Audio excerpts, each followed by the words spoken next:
Hey there, crew, it's Mark, and today we're checking out a special delivery from Amarillo Stationery. Now, Eric over there has introduced me to amazing things like nib holder pens from River City Pen Company that he did a collaboration with, Kakamori nibs, which then led me down on this whole thing about collecting all of those. He also introduced me to Luke and Papa J Woodworks with amazing dip pens like this, and you can't say Amarillo Stationery without also introducing Blue Star Crafts and all the amazing products that he's sold from them on his site as well. It's been a major influencing happening from Eric from a long time, and I was so excited when he asked me to check out something brand new that he just added to his shop, which are his very own inks. He's created these, the packaging, all of it is going to be amazing, and we're going to check it out today. First, we have to take a look at some of his fun stickers. He always has some cool stuff. I've got some of these up on my sticker wall already, but you just got to love all the different colors, all the different sayings, the shapes, and of course this mascot, which is a reason for all of these great colors that we're going to see today, because all of them mimic things that you see on here. I was so excited to see this. Eric really has thought of it all. If you turn these, they actually create a picture out of the boxes, which means now I have to save these boxes, because you can't have this and not like display that somewhere, which I'm really excited about. The design overall, super colorful, looking great. You know it's from Amarillo Stationery when you look at it. And also on the outside of all of the boxes, he has a little ink color swatch that's on there. Now on the inside, which we're going to check out now, are going to be the actual ink bottles themselves, which hold 30 milliliters of ink. The ink bottle design, it's so awesome. It's fresh, it looks great, and this one here is called Teal Waistband. I love teal ink, so I cannot wait to see what this one actually looks like on paper. The next one we have here is Toasty Joggers. I have to be honest, I did have to go back and ask what color this was, because I don't know what orange was, but it's orange kicks. It all makes sense now. And then the last one that we have here is called Blue Suntan. There's no way that we can look at ink bottles without actually swatching them, so let's go ahead and do that. For the ink swatches, I'm going to be using the actual dip pen holder that I got from Amarillo Stationery. He worked with the River City Pen Company for this design and this color mix. It looks amazing. And also the Kakamori nibs, which are perfect for ink swatches because you get all the different widths with it depending on how you're holding that nib. Hold it straight up, you get something nice and fine. Hold it on its side, you can get a really nice brush-ish looking look with it, which I really love.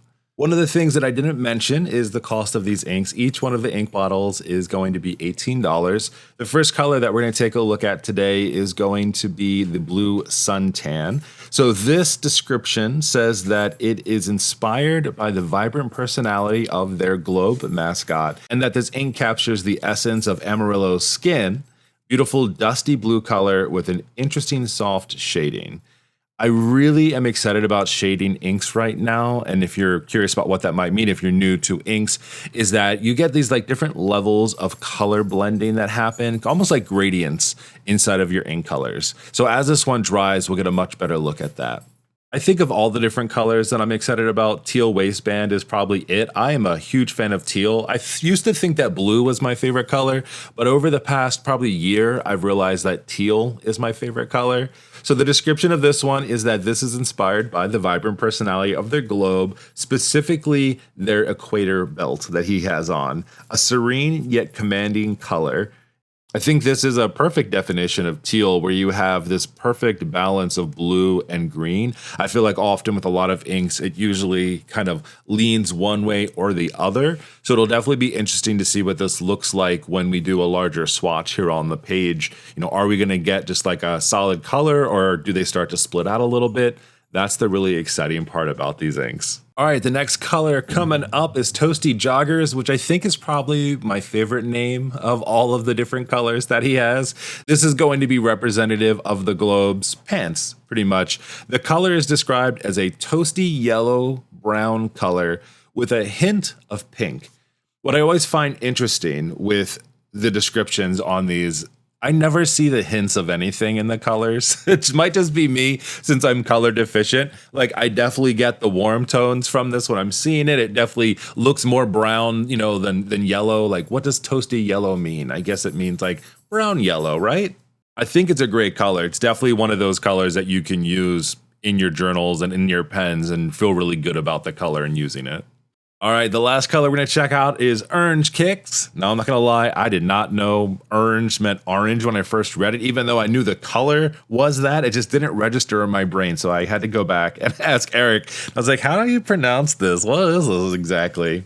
So Orange Kicks is going to be inspired by the Globe's shoes, so really pulling everything from these brand colors. I love it so much. A really nice, bold orange color is how it is described, which is going to leave an unforgettable mark on your writing. And I like this color a lot because sometimes with oranges and reds, they're not necessarily colors that you want to write with all the time. They tend for me to be like dip pen colors because you want to do a header in that color or something like that. But all of them are on this look amazing. So let's go ahead and speed things up and take a look at how these look when they're all dry. I think that these turned out absolutely amazing. Eric, congratulations, man. Such great colors. This teal waistband, I think, is my absolute favorite. I knew that it was going to be, but also toasty joggers in a very close second. Like the way that these look on the page look absolutely beautiful. And it's so interesting how the blue suntan talks about having a subtle shading, which it does, very subtle. But like these other two that don't really talk about the shading have these really cool variances. Maybe this is just how it dried. We definitely have to get some of these colors into a pen, not just a dip pen, and see how they work on paper. So I will be including these in a new pen. I have a whole stash of brand new fountain pens that I just got that I have to still record because I want to share them all with you and do some writing samples because I'm very excited about those. So we'll use those colors maybe in those examples, see how everything works out. And if you want to check out more from Amarillo Stationery, make sure you go over there. You support Eric and all the amazing things he's doing, including releasing his own inks. It's absolutely amazing. Crew, thank you so much for hanging out, and I will talk to you next time.